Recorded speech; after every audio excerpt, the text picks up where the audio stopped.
like it was pre any real body awareness too, and so I just would be like going to spider mode, and like not even notice, and then like raise my hand to make a comment, and the teacher would be like, why are you on the ATV card? I mean, you see, we'll just get that out there. My name is Adele Lefevre. I am a licensed massage therapist. I've been practicing for 5 years and then running my practice in Hawaii for 3.5 years now. I'm right up the street, around the corner by the laundromat, that yellow building, that's the chiropractor. I'm in the back half of that building. Yep. So, that's a good spot for Anderson Park. My kids like walk over and go play while I'm wrapping up. I put my phone number, my email address on my website, just in case you want to like see my website. Stalk you. Yep, check it all out. She's stalk worthy. We make sure there's enough content for everybody. We try to, yeah, we share. This is James. Okay. James is my apprentice and business friend and Assistant. assistant. And we just got back from Oahu, where we went to the American Massage Therapy Association state meeting, and is it our go? I'll rewind. Hi! Come on in. Good morning. Hello. Aloha. Nice to meet you. Okay, we just started. Nikki had to get the car trouble. Oh. Yes. Okay. We'll ease into it. The first day is always like people figuring out parking situations and the whole thing. Okay. I'll just rewind slightly. I can Rewind. I'm Adele. I've got my phone number, email address up there. We will be in contact through those medium. I also put my email address just in case. I just introduced James. This is James. Hello. And he's taking some video. Is it okay with you if we have probably just your voice possibly showing up in the background? Okay. So we just got back from Oahu. We were at the American Massage Therapy Association meeting, and it's the statewide annual meeting, and so that is one of the things that we have to carry with our licenses is essentially like a malpractice insurance, right? And so they provide that, but it's also a professional organization that like hosts meetings and puts people together, finds resources, brings in our continuing education. Continuing education is a new requirement for us in Hawaii. They just passed the law, and 2024 will be the first time that we turn in statements of continuing education. And at the end of that meeting, I was the president of Hawaii State Chapter. So yeah, it's kind of fun trying to learn this. So I'm happy to be teaching anatomy. I've been doing this with Marco almost, well, I guess fall. We did a fall round class for like half a year. And I really love it. This is like I think. Hi, you made it. Everybody. We just started. Awesome, good. Okay, cool. Yes, Hello. awesome. Hi. How are you? Oh, it's so good to see you. So good to see you. Oh, You guys know each other? Yes. Oh, are you in class? I'm Adele's assistant. I'm in school with her. Oh, so, that's yeah, amazing. I'm about halfway through Yeah. learning my How license. lovely. Yeah. Congratulations. Thank you. Wow, I was yeah. gonna say she can go ahead and take. No. Oh, so good. She Okay, go beautiful. to her favorite This is spot. kind of my standard. Lovely. Just say that. Awesome. Anyway, Yeah, thank you. Okay. Yay. So we're taking video just so you know, but it's mainly just focused on her, so there's not going to really be anyone else in it, but just so Nice you're to meet you. aware. I'm Adele. I'm Nikki. Great. Yay, we have everybody together. Yay. After all. Okay. So to just kind of roll forward, we can catch up on anything later. For I've got a few just kind of overviews on what we're going to be keeping track of amongst ourselves. Some homework for today, our books and resources. These are all your guys' names. That's mostly for my reference, let's be honest. So to kind of just set the big picture on like anatomy, why we're doing anatomy, why I'm doing anatomy, and where we're all here together, is people need to live inside their bodies. Yeah, like this is a fundamental human experience to be in our bodies, to exist.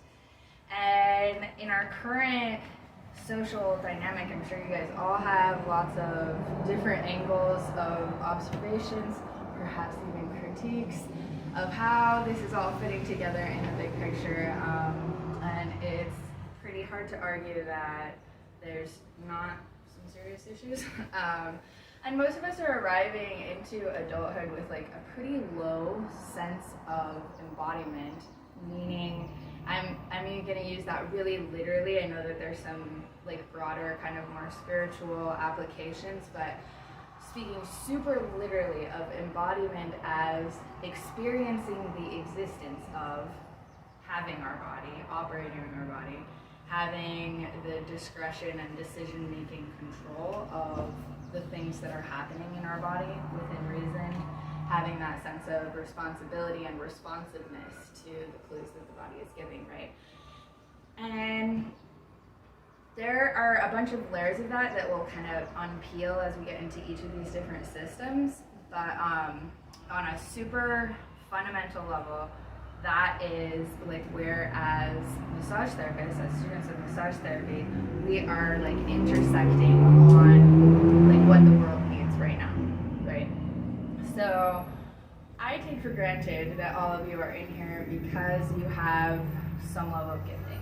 Like it's just not something that people think about. Like it doesn't sound fun to people who don't already have some level of gifting to like just rob other people for like many hours a week. Like, you know people who just, that sounds horrible to them, right? But for whatever reason, you guys are like, I could picture myself doing that, like maybe in the long term, right? Maybe it's a stepping stone to something that's like an even bigger picture healing profession, or maybe that's like really what you want to do on the whole scope. And maybe that'll evolve over time, but right now in this moment, I already know you guys are here because you have something in your hands to offer the world, and we're wanting to pull stuff into our minds that will fill our own bodies. And I really believe that as we experience our embodiment and we set that example in a literal, physical, present way, as our clients are on the table and we ourselves are expressing our full embodiment, that they get to experience a way of participating with themselves and their lives that they might not have had before, and that is like all the stuff in the books is great, and all the stuff in the laws and all the stuff in the protocols and all this is like, this is how we do it right now, and there are reasons for that, and some of it we might love, some of it we might be like, I would do it a different way, which is all fine. But the fundamental thing that we're all going to bring into the treatment room is that ability to set the example for people who are, for whatever reason, like needing some assistance in getting closer to living all the way inside their bodies. So as you are setting out, I would like to go around a little bit and just get some feedback from you guys on where you're at in terms of schooling, just generally like how comfortable are you in a classroom? How much time have you spent like being responsible for setting your own learning objectives? And that'll help me kind of adapt to meet where you're at, because we just want to all move together, so we're gonna just adapt to where we're at. And also about whatever history with maybe massage specifically, or maybe more general healing, embodiment, practices, experiences, mind, body stuff. Like, why are you here? So if we can go around, let's start with you, Nikki, if that's okay. Okay, sure. What was the first question? Just schooling Okay. background, yeah, classroom experience. Yeah, well, I am kind of fresh out of high school a little bit. I turned 20 tomorrow. So, yeah, I'm very familiar with, taking notes, listening to lectures, and being responsible for homework and quizzes and all of those things. And after I graduated high school, I decided not to go to college right away, and instead I went to school in North Carolina for 6 months studying herbalism and Awesome. botany and materia medica and Chinese medicine, Ayurveda, just like very holistic herbal Broad healing. spectrum. Yeah. Full background on that. Cool. Which I really love and I use in my daily life, and it's changed my life in so many ways, and my community as well. With massage, my mom is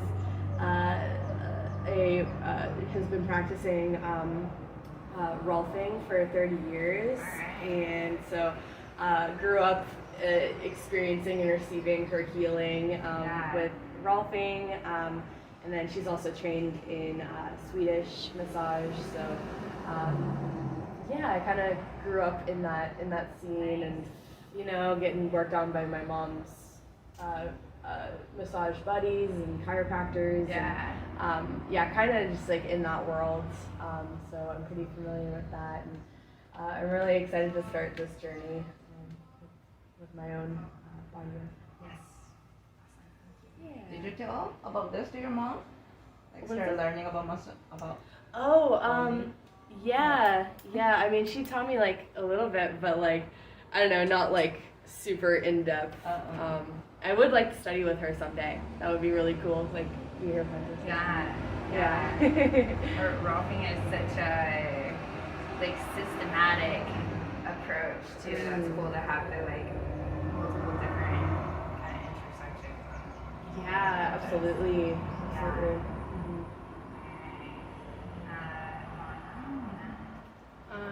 I am a mother, so am definitely an auntie.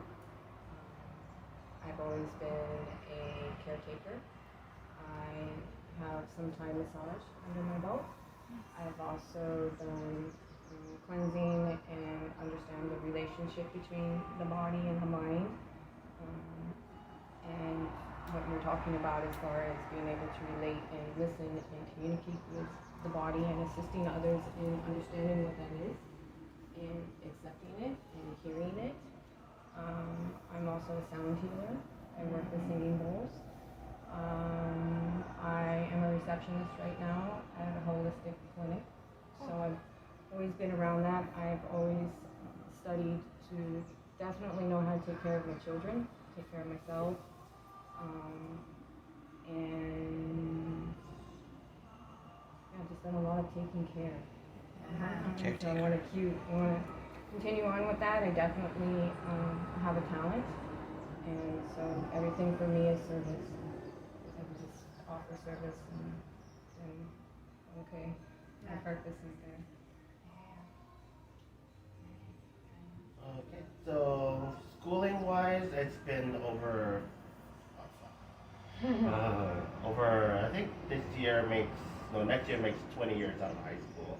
After high school, I did go to some college. I did go to college in Okinawa, Japan. So when it comes to like returning on my brain, I kind of have to redo it again. Showing up on time. But just starting that whole, my whole professional career has all been in the food and beverage industry. So like restaurants and bartending, just being in the whole hospitality industry, moving around from restaurant to restaurant, gaining my knowledge within that industry.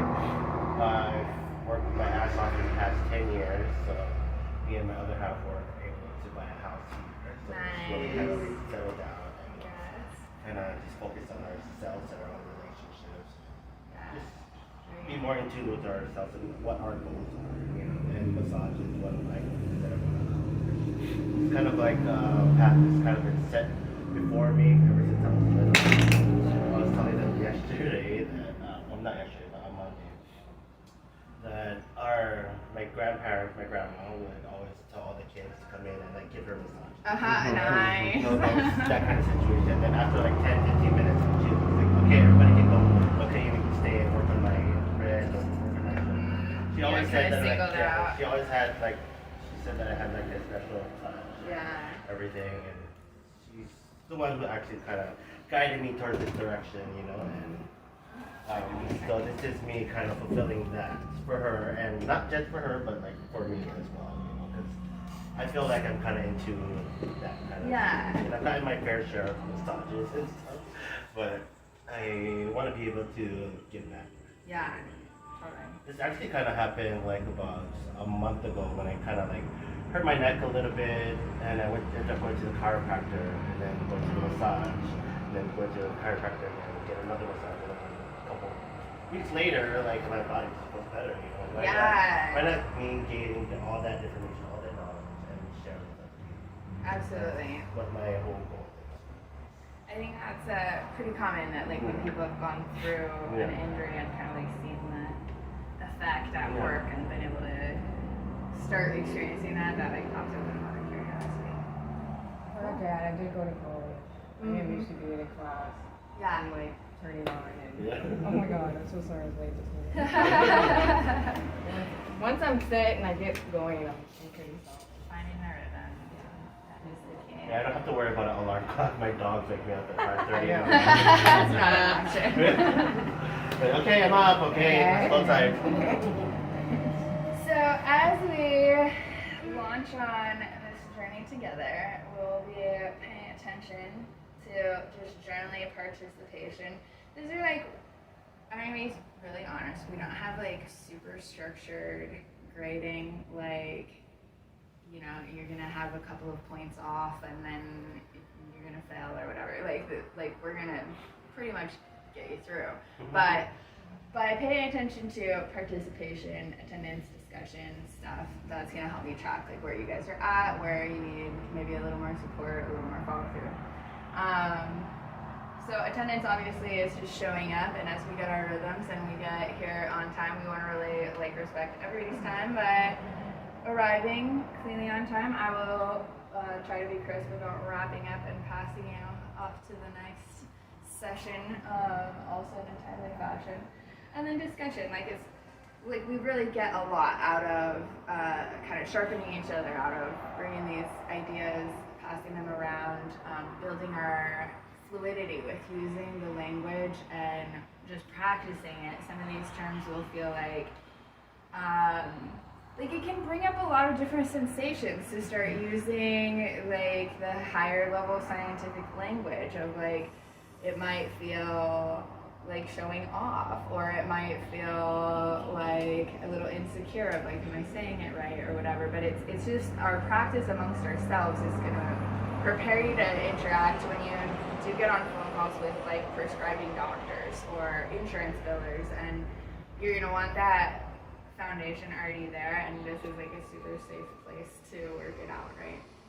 Especially with me, I know all about them. Right? I really do. I still probably like every week somebody's like, why did you say that word that way? And I'm like, probably because I have only ever read it and never heard somebody say it out loud, right? We'll also be doing some reflections. This is a pretty simple expectation that is going to be pretty much the foundation of your like homework experience. And I want to keep it really open. If you guys, like, some of you may feel like doing an anatomical sketch, and like, even if you're shitty at drawing, just building your perception of being able to look at a page and pull it through your mind and push it back out your hand, like, if that's where you're getting more sense of security with the information, that's great. If you want to write a poem about it, I freaking love poems. Or just like kind of summarize some paragraphs, whatever. So I've got my email up here. Your main homework this week is to just email me and text me, and we'll count that as like the reflection. We'll just open the communication, right? And then as the weeks progress and we build up our body of shared knowledge, then I'll have you kind of challenge you to pull in more different reflection modalities and be in communication and exchange as we're pulling that information in. We'll also be needing study aids. Each of you is going to need study aids. I'm not going to tell you that it has to be a deck of flashcards, that you have to like buy them from somewhere or make them or whatever. Like if you want to create an elaborate like hopscotch game that helps you keep track of like the names of the bones, like I really don't care, but I do want you to tell me what you're doing, like because you're gonna need to spend time outside of the class. Like I'm very much hoping that we can have the concepts pretty cemented by the time that you leave, but just the volume of vocabulary that we're gonna have to acquire of just literally memorizing the names of bones and names of muscles, the locations of stuff, like what is a nephron, like all these like pieces. It's just a lot of language, and so I want you to start thinking. We've got a little bit of a gap because we're gonna do today, and then I'm out tomorrow, and then next week, and then we'll get back together and jump hard on the anatomy segment. But let that kind of bubble in the meantime. Like, what would be a meaningful way for you to keep track of the terms that you're acquiring and the pieces of information that you need to keep track of and make sure that you're revisiting over time? Does that make sense? Okay. And then for quizzes, this is just like verbally in class. We're gonna do some quizzes, and I'm gonna pull them straight out of what we have currently as the questions that are on the exam, and we'll probably mostly at first just be kind of talking through like how do you deal with exam questions. Some of them are really silly. We did a deep dive on it yesterday with our last batch that's leaving as phase 2 right now, and yeah, by the end of that I was like, we need to start this a lot earlier in the process. So it's all good, they're gonna do great, but just the like using testing thinking is a piece of the skills that I want you to feel comfortable with on the front end, where just basics like how to eliminate questions that are totally absurd answers, like, you know, just feeling comfortable with moving that around, and also track like which pieces of information do I really have to have locked in order to be licensed versus like what is part of the big picture that I want to accomplish in my anatomical skill set. Okay, any questions on all that stuff so far? The attendance, though, where you're keeping track of that does contribute towards the license, right? Right, definitely. Like you have to finish with the number of hours. You have a system for You have a system there? compensating for any variance for that, yeah. Yeah, so Yeah, I can text you guys later. Yeah. yeah. But if you just come class, we cover all you Right. need. Yeah. All And the requirements. Well, I'm just wanting to make sure if there was anything that I need to do on my part to like, No. keep track or Our anything like that. requirement wise, if you come to class, Yeah, that you good. get covered all. All good. Okay. Yeah. And then hypothetically, if somebody was like, I don't know how to keep vacation in the middle, then there I has to be homeschool a... my children, so that's why I'm like, so how's that attendance work? Right. You know? It's all about that. Yeah. Okay, very Okay. good. Yes. Is there like a syllabus of some sort to with in terms of like what parts of the body we're going to be covering every week and whatnot? We are definitely going to cover all the parts of the body. The way that we've been finding it works is that there's like enough kind of like flow over from one class to the next that like pinning down exactly which dates are which is like, it just takes different amounts of time for different groups to kind of like grasp, and I don't want to like limit that, but we will definitely, I will probably be like emailing you honestly So email me and then I'll have like probably get a group thread going and I can keep you updated as we're going along. So it's like not exactly so formal as a syllabus, Yeah, but that feels good. yeah, Like, we can keep track. yeah, just like having in the back of my mind, like, okay, next class we're gonna be like, you know, looking at this Right. project just to like. Right. And I do try to always like kind of loop around where there's a little bit of like revisit what we did last time. Anything come up for you guys since we talked last? Like anything you noticed in your bodies as we're doing that? Any other questions? Yes. Can we slide that just a little bit? There we go. Just for the lighting. Yeah. Great. Thank you. Okay. Awesome. We're like halfway through our 10 minutes. This is great.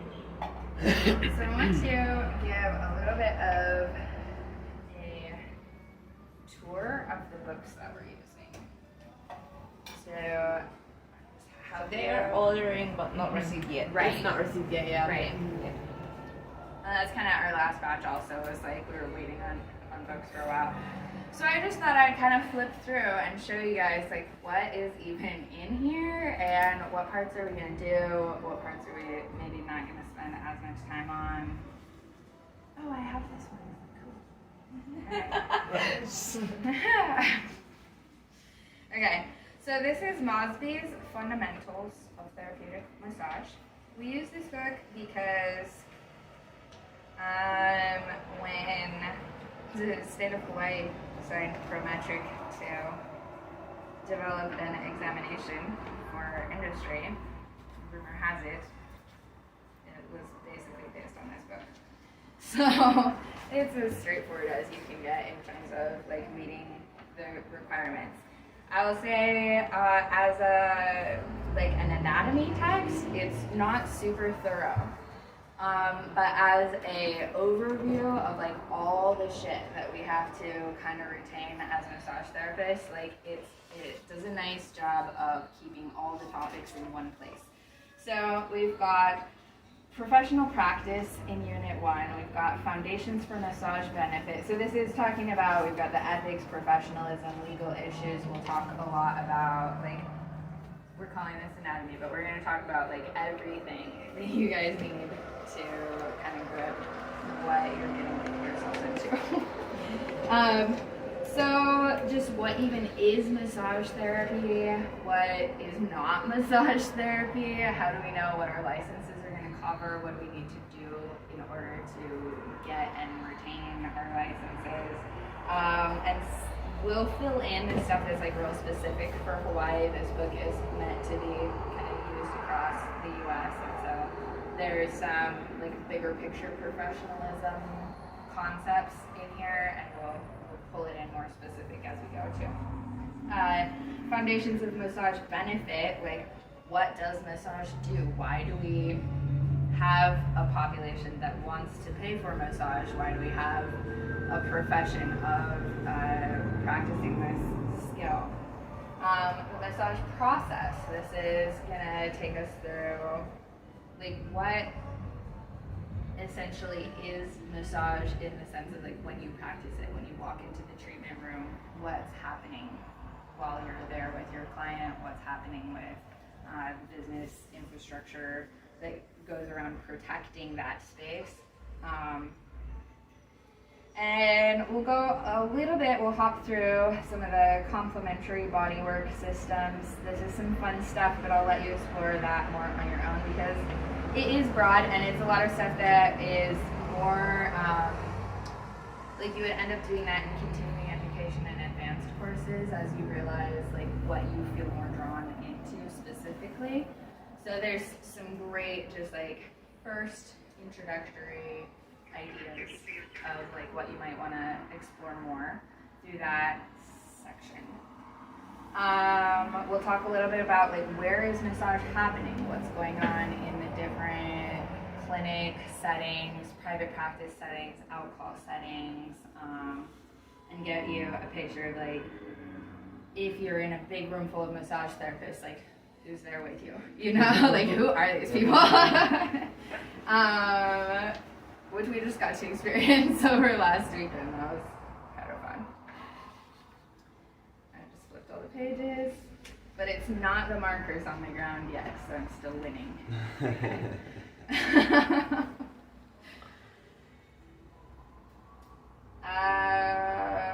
Yeah, so that section also is going to have some case studies, and that's kind of fun to go through. We'll do a little bit more of that. So it's going to be inside of the massage process that we're going to end up doing more of the like anatomy as such. And I might bring in some of my other books to just give you a little bit broader range of like imagery of what does anatomy look like on a bigger scale. So when we're talking about, we've got a few like big topics that as massage therapists we study, and we've got, does anyone want to take a picture of this? No, I haven't. Okay, perfect. I will erase and use some more fresh photos. I'm going to leave your names on it.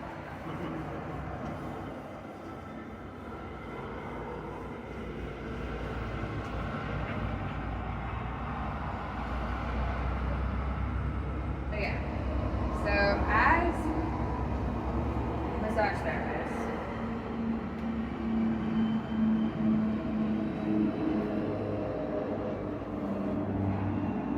we're dealing with bodies, touching bodies, what's inside of bodies, what's outside of bodies, what bodies can do. All of these are kind of like have their own scientific category. So we're going to be dealing with this, like walking the line between being essentially like we're alternative, complementary, holistic care providers with this like big picture angle, and we all have our like spiritual systems of integration and all this beautiful stuff, and we also have to be able to like use the handles on the concepts of the terms of like what like the old white guys have been doing for the last like 150 years, and they've been mostly like chopping stuff up into small little bits.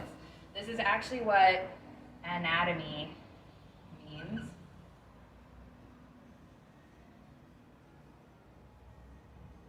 Is essentially cut into pieces. So anatomy is the study of people that are cut into pieces, not whole people, right? And so it's a little bit limiting in that way. Like it gives us the ability to go to a specific spot on the body, to have an expectation for what that particular piece of tissue should be able to do, but what it's not doing, what we might need to do to intervene in that. But it's also going to carry some like weird concept limitations in that like a person is not a pile of body parts. Like there's always more going on here. So we'll play around with that. We'll find our own little intersections. So anatomy is literally the naming and the defining of the body parts themselves. So it's like if we have a muscle, like anatomy tells us that this is a muscle and not the like feathers of connective tissue that are attaching it to the bone, and like not the fascia that's wrapping all around it. Like it's a bit arbitrary. Like we just kind of decided like where are the edges of things, but it is the cutting apart. So we're defining and then we're giving names to those segments. Okay. We're also going to deal with a fair amount of kinesiology.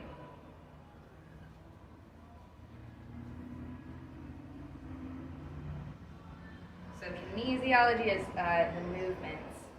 So this is stuff like your arm muscles can do specific movements. This is like a specific muscle can bring the arm closer to the body while a different muscle lifts it away from the body and a different muscle pulls it out in front of the body. Okay. So this is where we're going to do a lot of our, one of my very, very favorite things is clinical problem solving.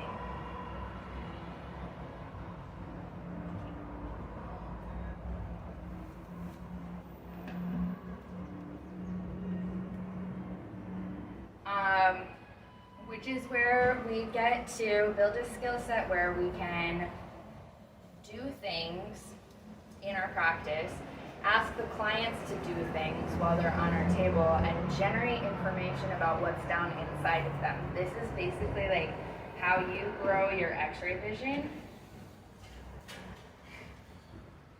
where by acquiring knowledge and then practicing in such a way that that knowledge becomes like embedded into your hands and like quickly fluid through your own body and mind over time, you also like kind of acquire that wisdom where by watching what's happening on the outside of someone, feeling the tension, detecting what you can get from your vantage point of your sensory system about their body, you can know a lot about what's inside of their body. And there actually is, just to kind of, I don't know, dispel any hesitation about, like, why would we do that? Why would we have people, you know, like, imagining what's inside of people's bodies when we literally have x-rays? Like, we have CT scans, we have MRIs, we have, like, all these tools and stuff now. Okay, so in the end, if somebody is a complicated enough health condition and basically has enough money, even using all the machinery available to us will like render a certain kind of amount of the picture, like a level of pixelation, if you will, of what's going on inside of somebody. There are professional, I'm just gonna throw this out there, maybe you'll be one, but I want you to know that this is a thing. Palpation specialists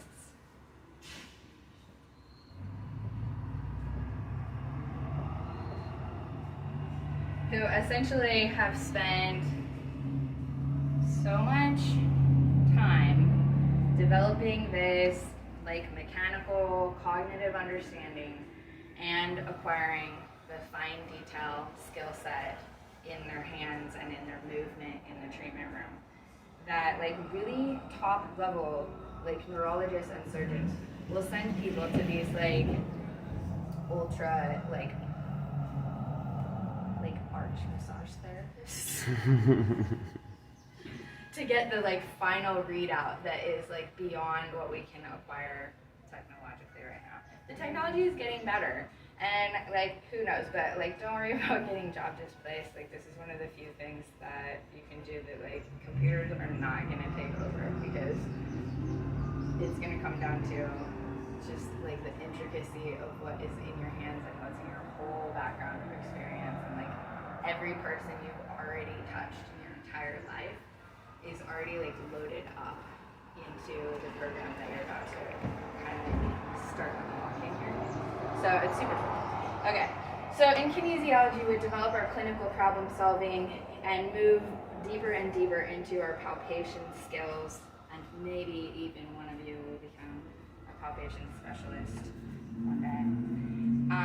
So that's like the sommelier of the massage industry. It's like wine. No, there's wine and then like a sommelier.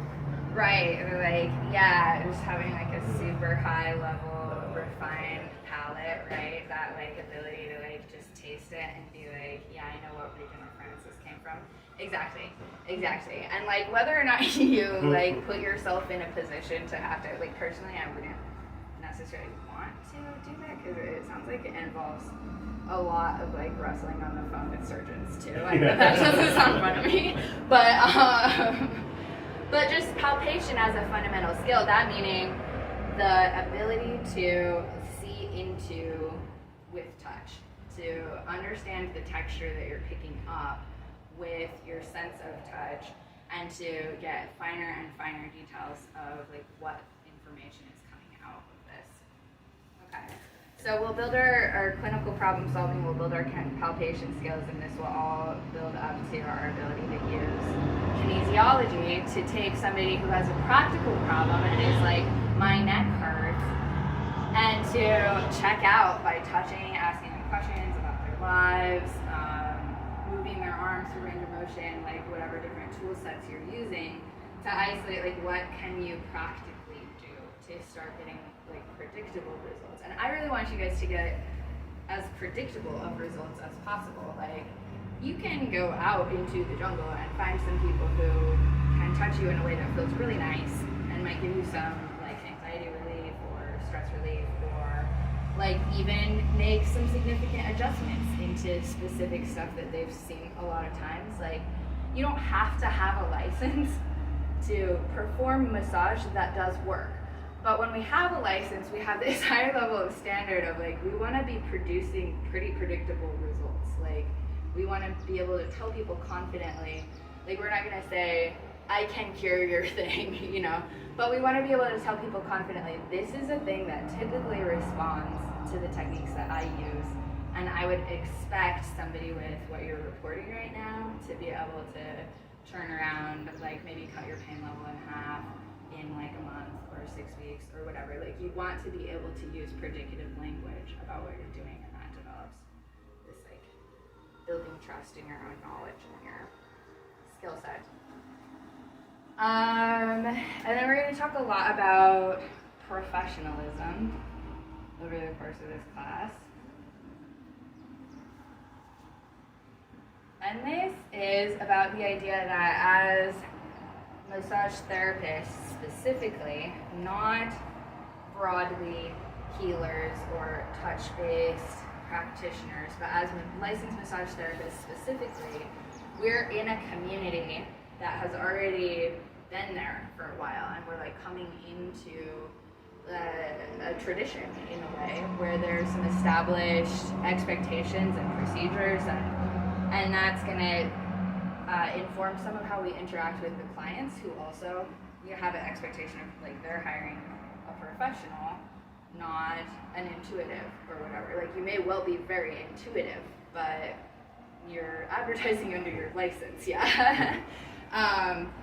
So we're going to talk a lot about like the professional standards, the processes that are kind of the conventions and traditions of the practice that we're walking into by acquiring a license specifically, and our obligations to that professional community and to the public at large to be predictable enough, you know? Okay, any questions on this kind of stuff so far?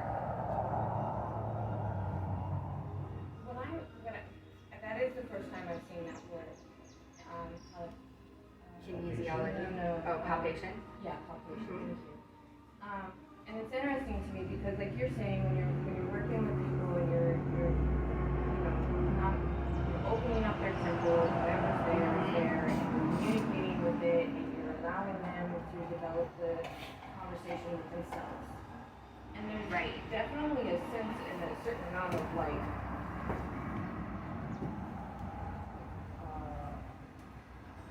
schooling in the sense of like social worker or psychology and counseling is there. And so, not a completely separate field.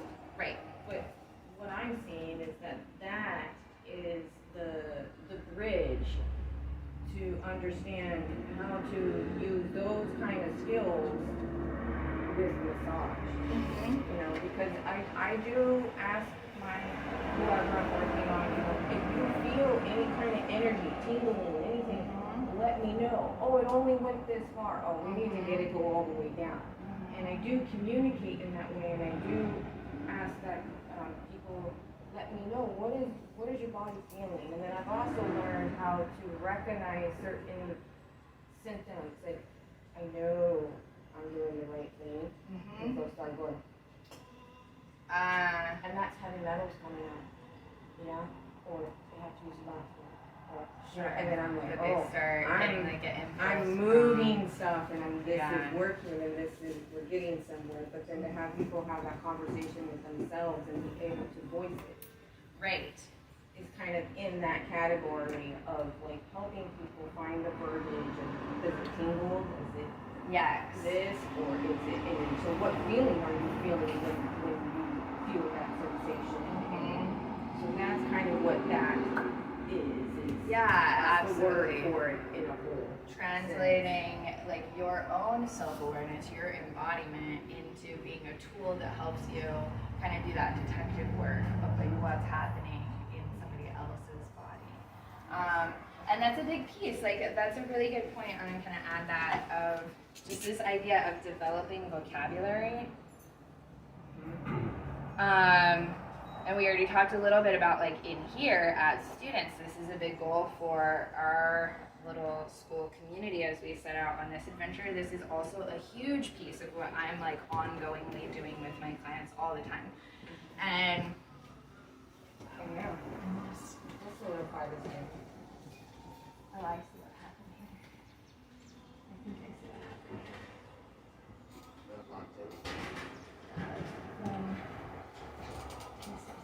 Are we gonna talk about the anatomy of the massage table too? Oh yeah. Yeah. Anybody thinking about doing alcohol? One thing I didn't like the hacking time a is table hard. up It's just all the more time. full.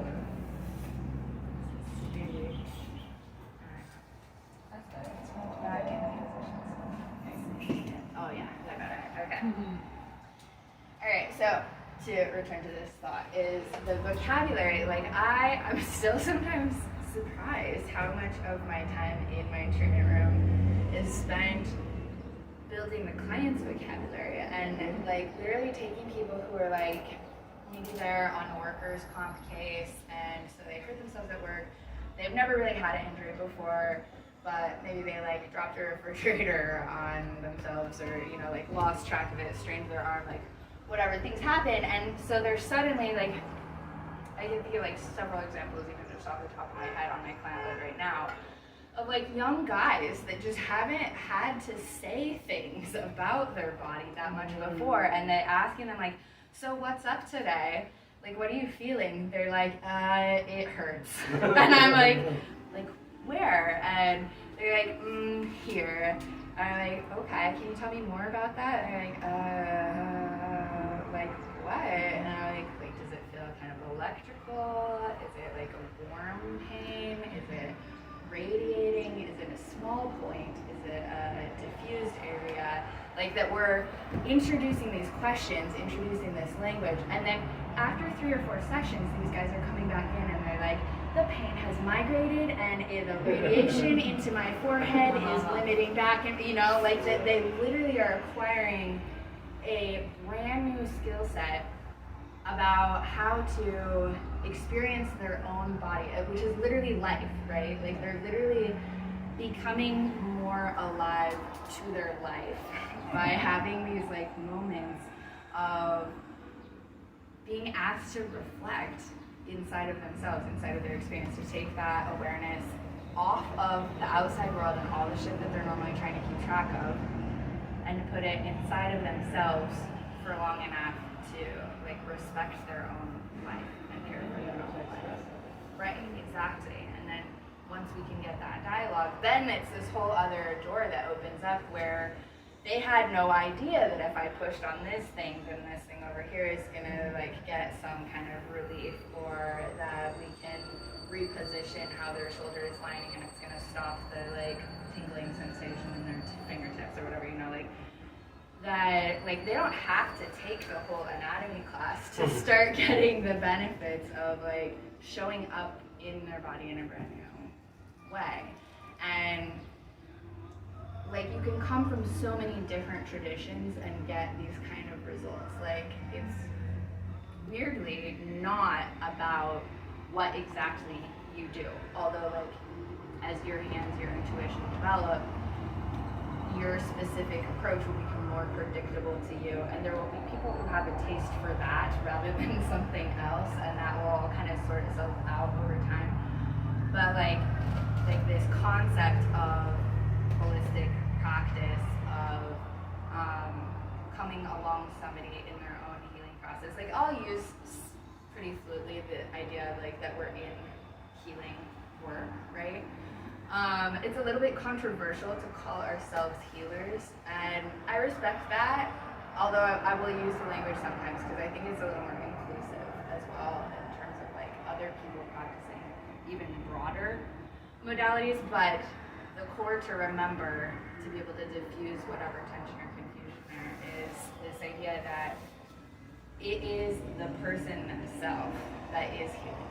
The client is the healer of their own injuries, of their own, you know, like we're taking away obstacles, we're helping them problem solve and puzzle out what will allow their life to live itself the most fully. But it is their like force of life and healing that's doing that activation. So just to kind of acknowledge that. Yeah. Inspiring. Did you have a question? Yeah. So, like, I noticed when you were like giving that example about like the description, the descriptive language, and asking the client about that, like you're saying like electric or warm or cold or intense. And, are we gonna go into like a discussion about like energetics? Definitely. Yeah. Approach different, like I guess energetics, because like I know with my herbal background, that was like a really big focus with like what therapeutics we would use. And I'm just wondering if it's like the same with like touch versus like, you know, like giving plants, if it's gonna like heat you up, if it's gonna cool you down, if it's gonna like tense you up, release tension, sort of that Right. sort of. Yeah, that's a great question. It's a big question. I love working with energy work. I do a lot of that kind of stuff, and I'm happy to like approach any questions while we're together from that lens. Because you guys are on the course of Lomilomi specifically, there are like traditional practices regarding the energy integration, and so Kumu Kikai will be mostly taking over the like formal process of like navigating that for the approach that you guys are taking. But yeah, I'm totally happy to integrate that anytime that questions are popping up in your mind that want to go across that, and it is something that I do some like ongoing trainings and teaching and stuff related to that as well, and have my own kind of other entry point. All of the entry points leads to the way. Yeah. Yeah.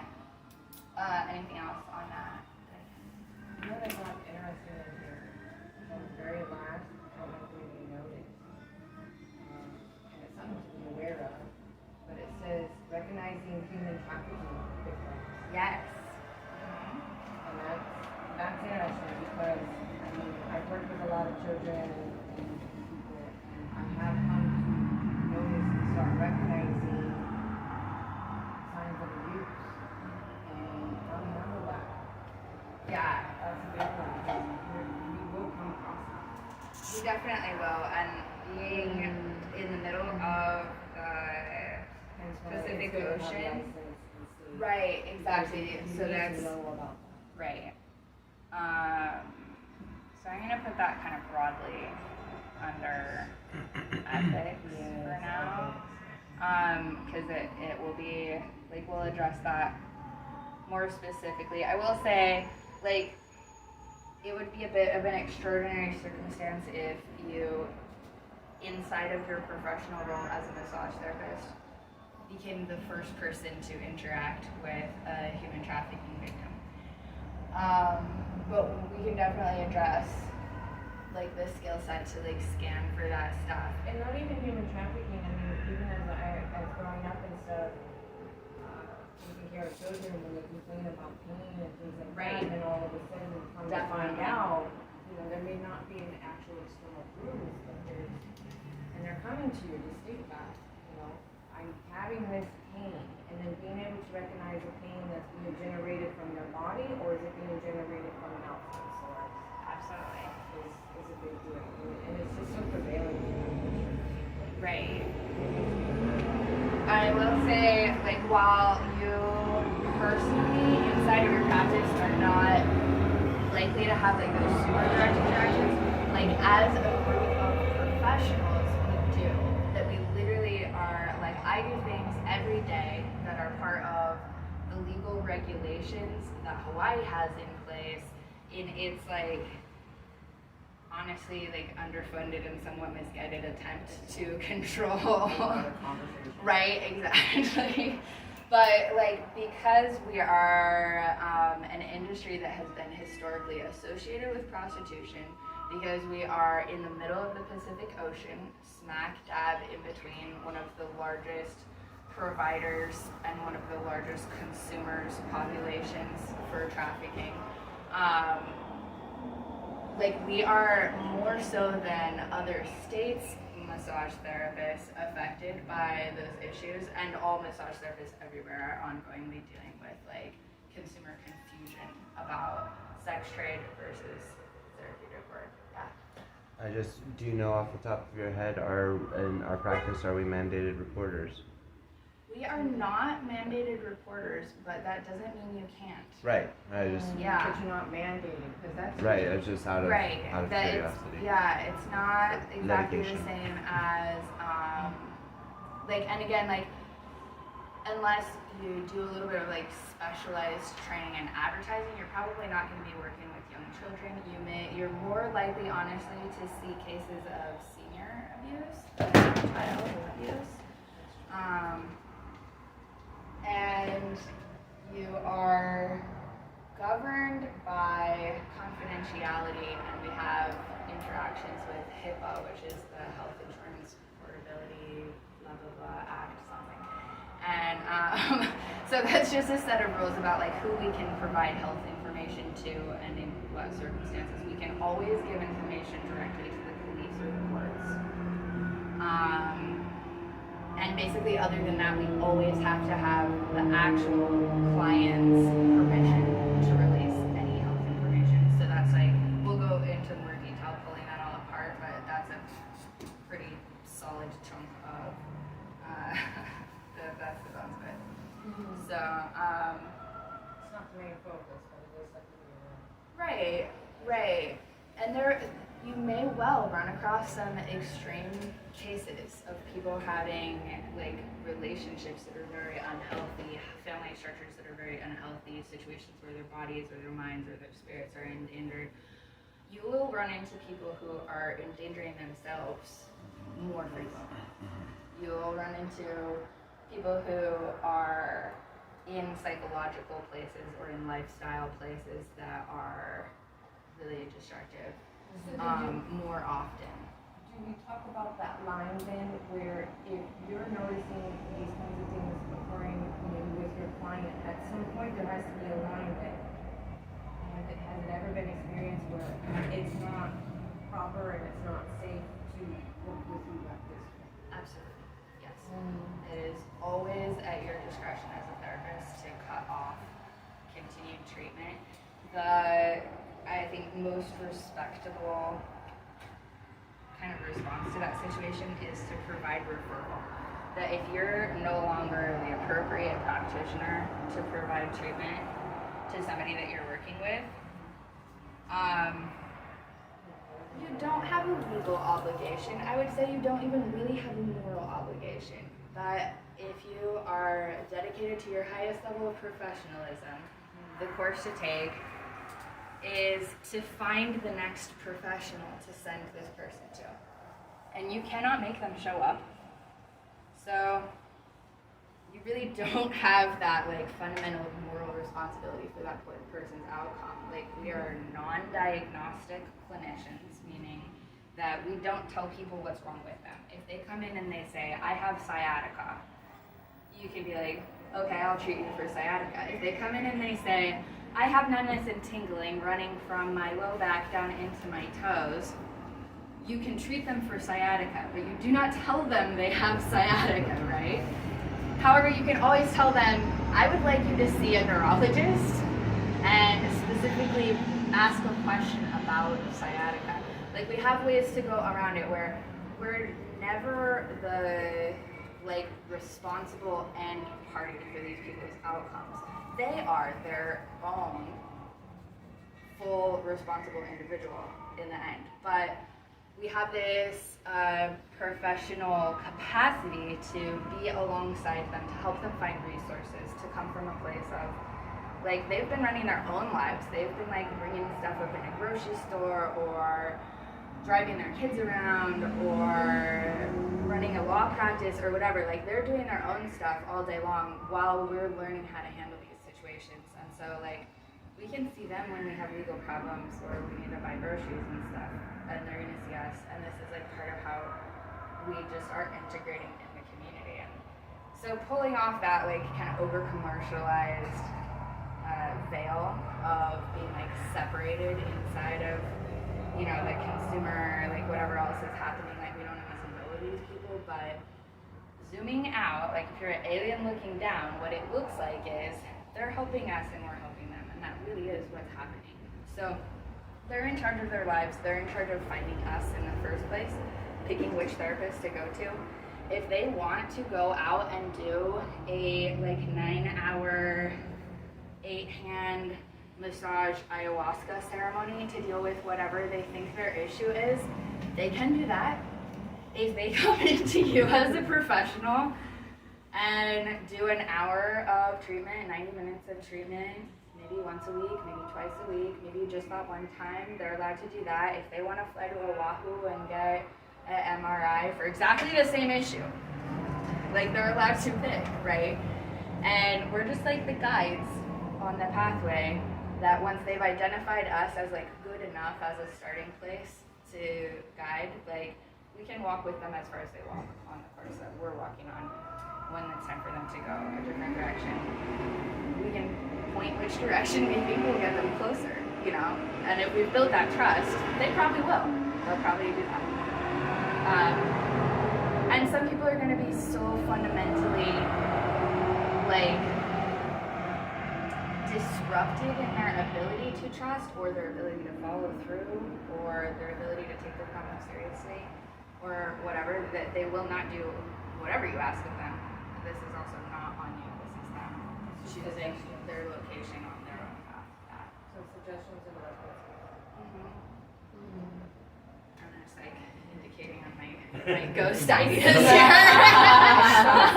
Yes. I was just gonna say something that we've discussed pretty in depth is the idea of, you know, you can lead a horse to water, but you can't make it drink. That the healing path is just as much part of the client as it is our own. Right. So, you know, obviously, knowledge is key, and knowledge tends to gain trust. You know, so if you're able to understand and explain the body in a way that is above and beyond their own knowledge of a situation with, you know, what might be going on within themselves, but it's all about the acceptance. Right. So if someone wants to throw up the resistance to healing, they're not going to heal. And that's a huge part of the professional skill set is just that, like, communication of, like, how do you hear what words, because, like, if this ayahuasca guy comes in and is on my table, like, I'm going to be like, yeah, we're going to hit your chakras up and down, and, like, listen to this sound bowl. Like, I'll do what it takes for the person on my table within my scope of practice, what I really understand and know how to use, right? And I try to make it pretty broad. And when I have the same exact problem, but it's on like a doctor, head of a department at UH, I'm gonna be like, so I'm concerned about the nerve plexus in your like mid-thoracic region. I think that we can get like better activity there. And then it's like halfway through the treatment, I'm like, haha, it's a chakra.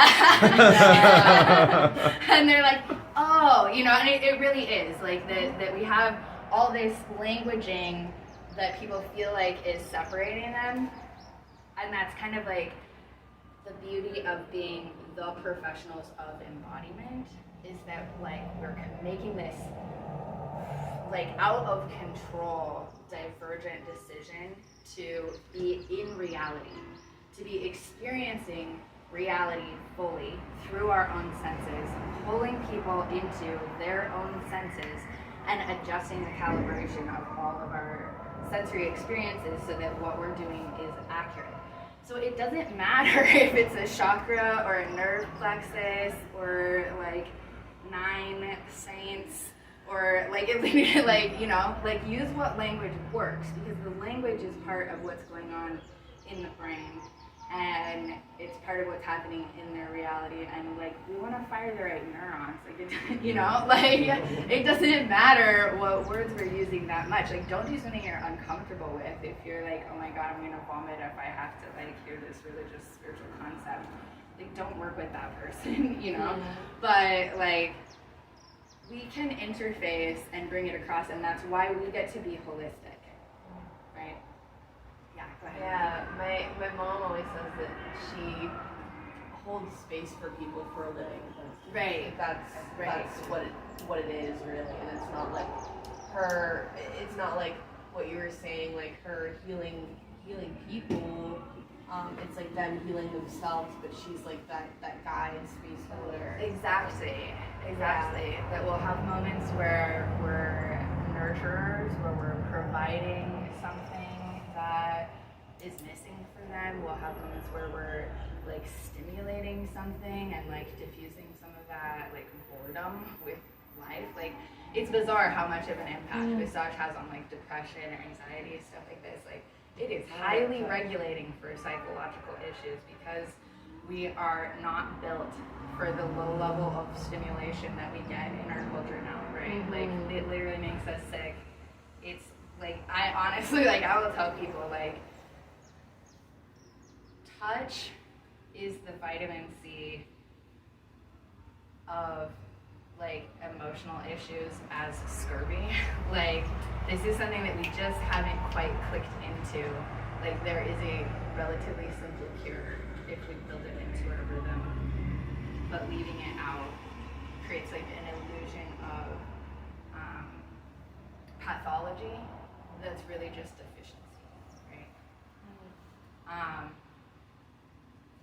Okay, so that's some really big picture stuff. I love it. On the first day, it's really great to just kind of cruise around. Do we have any other like big picture questions as you guys are like looking into down the road?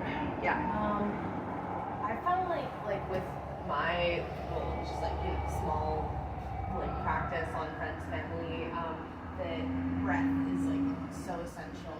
It's like so important in the whole process and in certain adjustments and movements and everything. And I know like I was observing and experiencing yesterday like my own breath in practicing on Jamie, and like how that was making a really big difference. But I'm also curious about like aligning to your client's breath as well.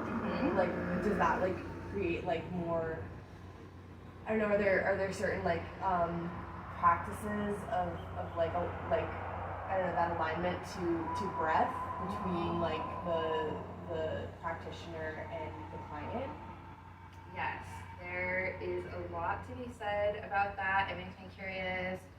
Kai, do you have a tradition-specific answer for that? Yeah, actually, when we do Lomi, we introducing you guys a little bit about breathe out, breathe in. Yeah, I didn't go into detail yet, but yeah, it's the exchange of mana or like so we can explain more in the class. But actually, any style of modality of massage, no, I've never heard any massage like you. That they don't care about breath. Yeah. In some degree. Yeah. Ask the client to breathe, or we gotta coordinate the breath and the Paying attention to the breath, you know, paying attention to the client's breath as a way of being able to see what's going on within them, what they're feeling, you know, how they're reacting to your touch. You know, that's I mean, it's a big telltale sign. Because it's something that's always going on, and most of the time, unless we put consciousness into it, it's just happening, you know, as a natural reaction of sustaining life within, you know, the body. But it is the life sustainer. So Coming at it from, I'm like a neurology, huge neurology nerd, nervous system specialist, right? And so to jump at it from that angle, we'll get into a lot of detail later about like how the nervous system works, what we get to do with it, and what we can expect to see in results. But there are essentially like two big functions in the nervous system that are operating like the gas and the brake that allow the body to like amp up its responsiveness or like proactivity level and then switch back out into like a more internal focused recovery, rest, relax, right? And so this is like, you've heard the like fight or flight. Now they've added fawn and freeze into that set, that those are falling under that same like neurological set, versus like rest and digest, relax and recover, these kind of alternating. So we've got the brake, we've got the gas, right? And the breath is one of the very few places in the body where we can actively operate out of either system. And normally we will use both alternatingly, constantly. And it has a huge impact on how our neurology is activating, which set of energetics it's accelerating. And so it is something that can have a big impact. And then we like loop it all the way back into this idea of like, I'm sure you've heard more and more talk lately of this idea of mirror neurons, which is the set of kind of special adaptations in our nervous system that allow us to take information from other people and like use it for ourselves, like in a really seamless way. And it's happening through the animal world, but humans have some kind of special ways of like hijacking it. It's really interesting.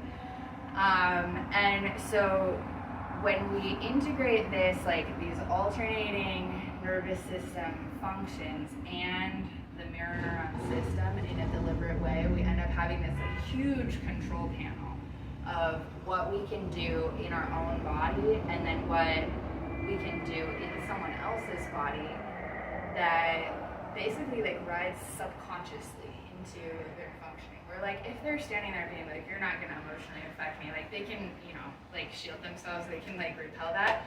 But if they have like taken their clothes off and laid face down on your table already, like they're down. They're gonna like accept what you're putting out energetically, right? And so that's like an angle that I'll often end up using for that idea of like breath as a tool in body work, of like that as we set an example of the breath function that's going to be the most productive for their healing process, they will often automatically kind of become sucked into mimicking that. So yeah, lots of really cool tools, lots of really fascinating interventions that we get to pull in. That's just like, it's really beautiful work. It's like such a wide range of things that we can try and become, you know, like in this world where it's like, go to the doctor, do the flow chart, do you have the right symptoms, take the medicine. If you're allergic to that medicine, you get the next medicine. But like, you know, like everybody getting treated so similarly. That we're in this completely opposite angle where we really are allowed to run hundreds of experiments with one person to see what takes and create these like fine detail specialized treatments around them and where they are literally in that moment, in reality, in the physical and energetic expression of who they are. So, anything else pressing on anyone's mind right now? I'm kind of curious, really quick. One of my new words that I've come across and that I like is they say that in healing, say I'm a facilitator. Yeah.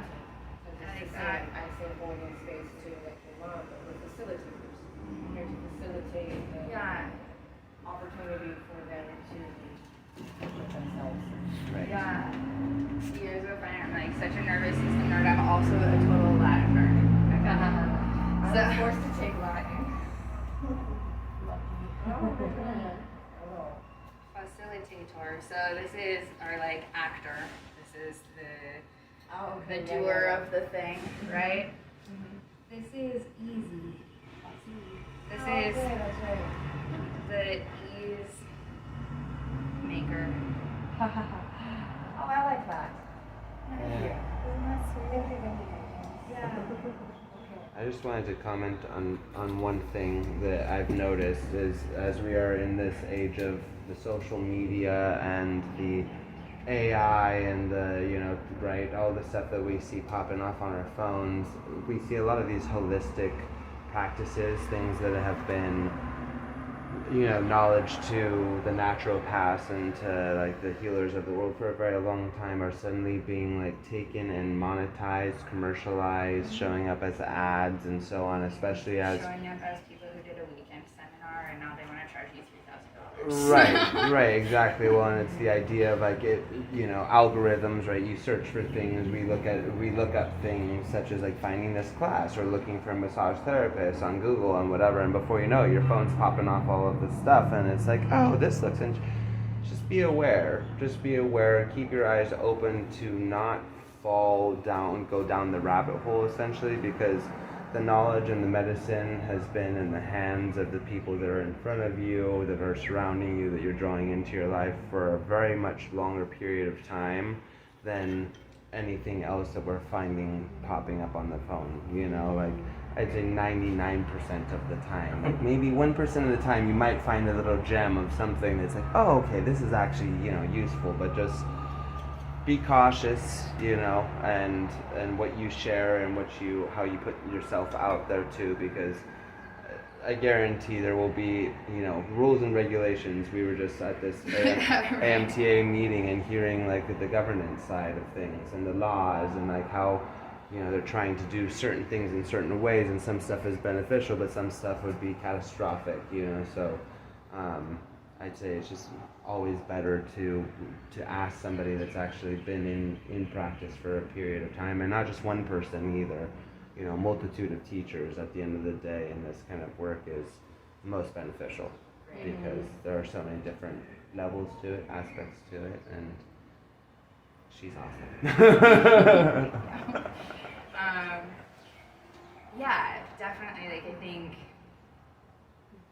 like that's always a challenging balance between like the trust of yourself and the new stuff coming in, and like definitely like we want to be open to the experiment and the unfolding of like what can we as people accomplish in our own lives, as a society, as like a species, like what can we do, like it's fascinating, but also like not losing track or like disparaging like the huge history of people that accumulated the wisdom that builds up to now, and I think like part of what I love about your Lomi school specifically is like this integration where like we do have to follow the regulations, we have to do the textbook, we have to take the test, we have to like know the Western model, but that there is like the invitation to draw so much further back than the like couple of hundred years that they've been doing dissections in laboratories and like pinning stuff to a board and writing a name for it, like that there's so much more to it than that, and that like we're gonna need a lot of time on it to like pull it and unfold it out. I'm gonna give you guys a quick tour of the other book, Trail Guide for the Body. I think everybody's still on the 5th edition yet. Is there a 6th edition yet? I don't think so. I think the link I sent to them is the same edition. Yeah, okay. Perfect. Good. So this is more what we would call kinesiology specific. And has anybody got a chance to like flip through this at all? Okay.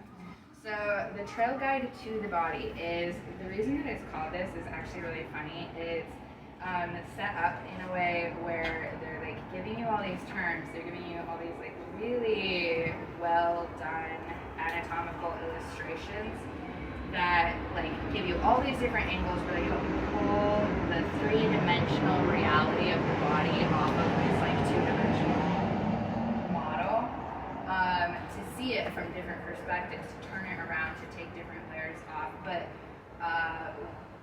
something just really cute and funny that they do is, I'm gonna try to find one of the trails. Okay, trail 1, along the edges. So this is like palpation exercises that are designed as trails, where you're gonna basically like take your little finger guy and just like walking down the thing. we're not gonna probably spend a ton of time on this like in class actually, but I would definitely encourage you to like read through it, feel through it on yourself. If you can work with a partner, this is like a great outside of class additional resource to help pull this into the body. So this particular one is the spine of the scapula. It's gonna take you around like just really building in to your hands knowledge and wisdom, what is inside of people, what you expect to find inside of people. And a big piece of that level of mastery is like basically like when your hands kind of cross this threshold where they get like what is a person, like they just know like what is a person. And it doesn't matter if the person is tiny or if the person is very tall, or if they have a lot of fat, or if they're very thin, or if they're really well developed, or if they're like older or weak, or if their skin tissue is one way or another way, like if they're hairy or not hairy, like this is all like distracting stuff to most people that like keeps them from really getting at the baseline of like what is fundamental about humans. And you're gonna learn how to actually just like look through all of that and see like basically like the code that's inside of all people of like what is that person, their highest expression of health, and where are they relative to that, right? You're almost never gonna actually like see that played out all the way. Like everybody needs a little hands laid on. Like I don't care what you did, like you'll be an Olympic athlete, you probably still need a rub down your eye, like, but as we develop this like internal imagery that is may be visual for you, it may come out in a more auditory metaphor in your own mind. It may stay really kinesthetic and spatial.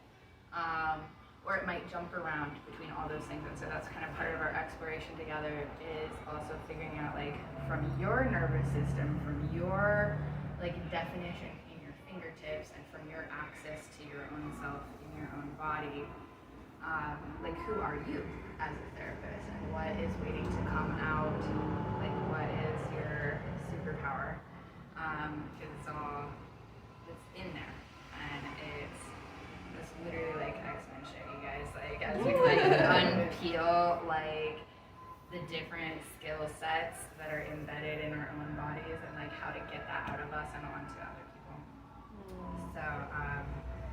So I hope you are feeling excited about moving forward on this. I hope that we've dispelled any anxieties about like how are we going to actually learn all this stuff. We're going to be right alongside you the whole way. We'll have plenty of time to talk over stuff. We can get a little anytime. And we have many months ahead of us, like from where you are right now to how you're going to feel about your body, about your knowledge, about your level of preparation for the test. All this stuff is going to evolve so much in the next few months. So I am excited to do this journey with you. We have about 9 more minutes before our official end time. So I wanted to just jump into our own bodies and start taking a little measure of like where are each of you in your own embodiment process right now. And this is like maybe we'll take a few minutes to discuss, but maybe not. Don't worry about that too much. We'll revisit it a different time later. But if we can just kind of get into some comfortable sitting positions, and I'm going to start activating that brakes side of the nervous system, if you will. We're going to go internal in our awareness, and we'll let the outside stimulation kind of fade away as our attention starts to select what's inside of us instead. So we can always come back to the breath, no matter where we've been. It's a good place to start. So without trying to change anything, just kind of notice where your breath's at. I can pretty easily pick up that mine's been sitting a little high. I'm like cognitively activated, and my like main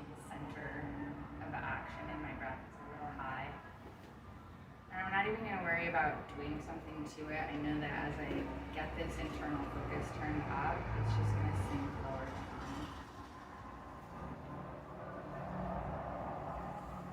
So I'm just going to notice that shift.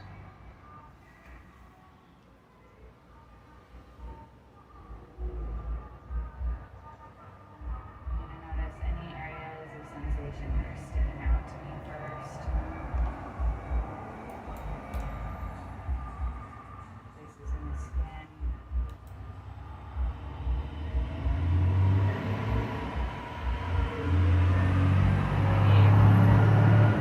Digestion, tension.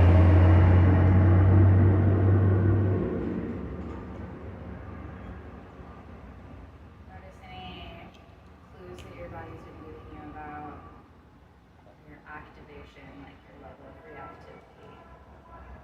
You're feeling startled by sounds, perhaps, or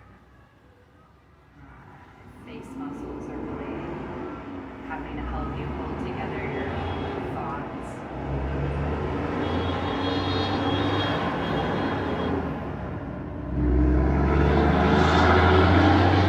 We're just gonna feel your body as it is.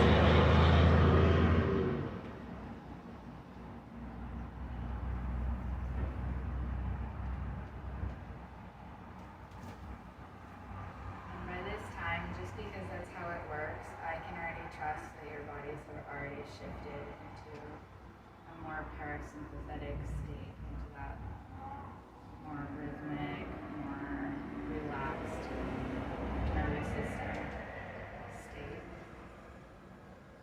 even if just a little.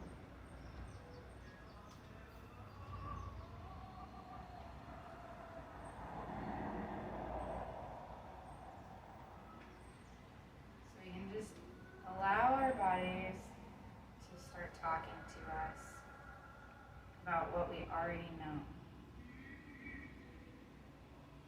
inside of our bodies. You've known that you have skin, maybe first of all, since you were a baby. It's the first, most obvious thing about yourself. So just feel your skin.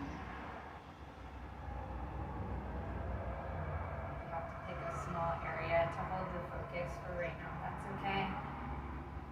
If that lets you take in a lot of your skin at once, see how much you can take in.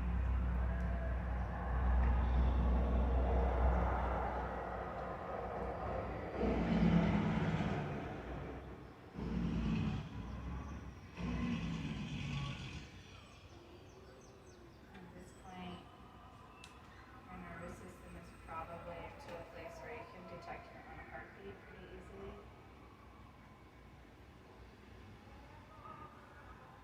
This is one of the oldest sounds in your experience as a person on this planet.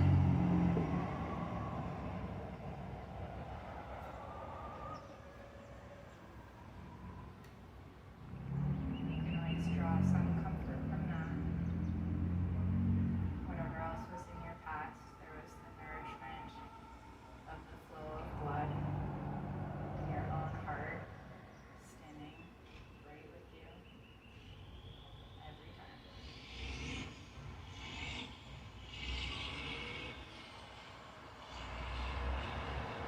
So as you feel your heart, let that beating sensation, whether you're more aware of the movement or even maybe the sound, let that start to lead your awareness into your bloodstream. See where else you can follow it. Just check out where you're at right now in terms of being able to feel your own blood.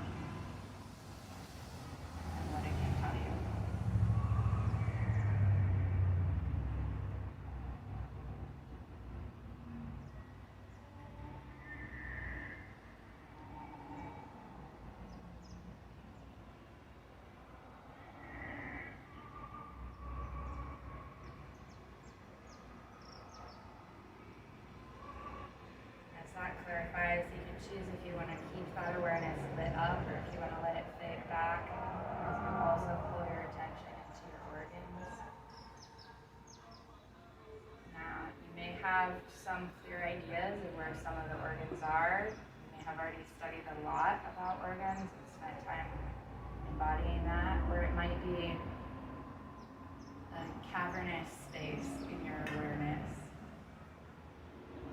that's kind of mysterious and might not tell you a lot other than times when you're in pain.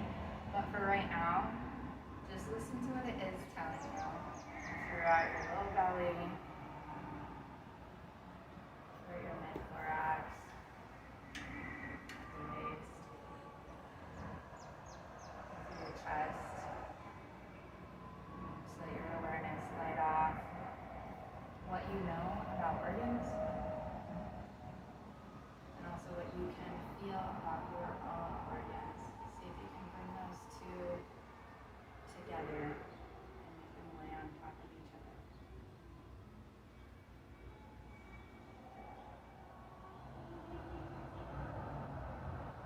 My goal for you is that over the course of our time together, we write the book into your body.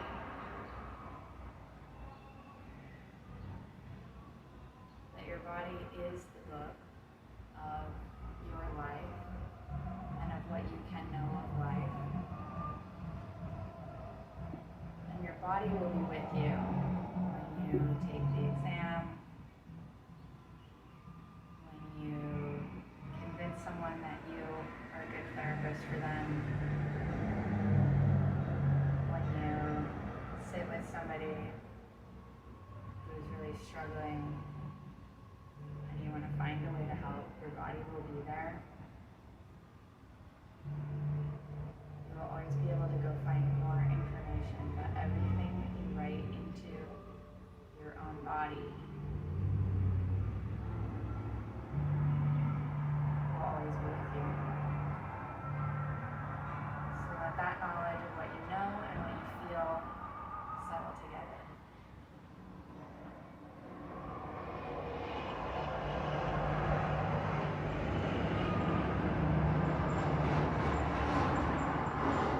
Let your mind's awareness shift up inside your head. Feel the space where your brain is settled and protected by your soul. We do not have nerve endings to receive sensory information inside the brain. It should be an area of open space, of possibility, but of also traffic, a busy universe of everything that you've seen and experienced in the past, organizing itself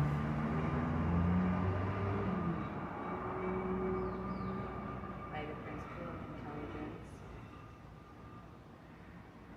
by your own life flowing in you at all times in every cell. So feel that possibility and history.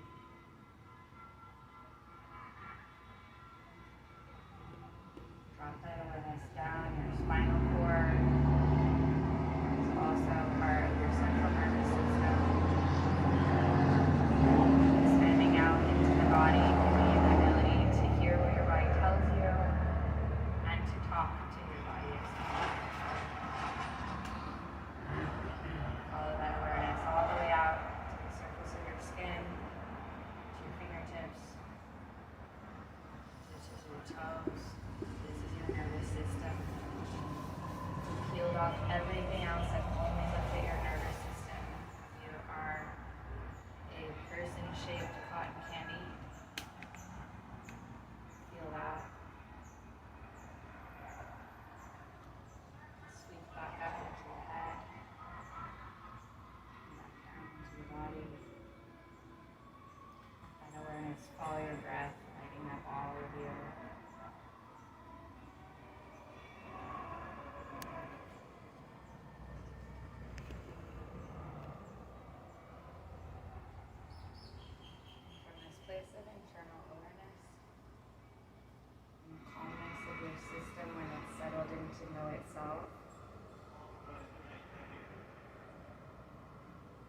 yourself to feel the emotion that brought you here. Whether it's a devotion to your sense of purpose, whether it's curiosity or inspiration, whether it's hope for making a more stable life for yourself. All of those things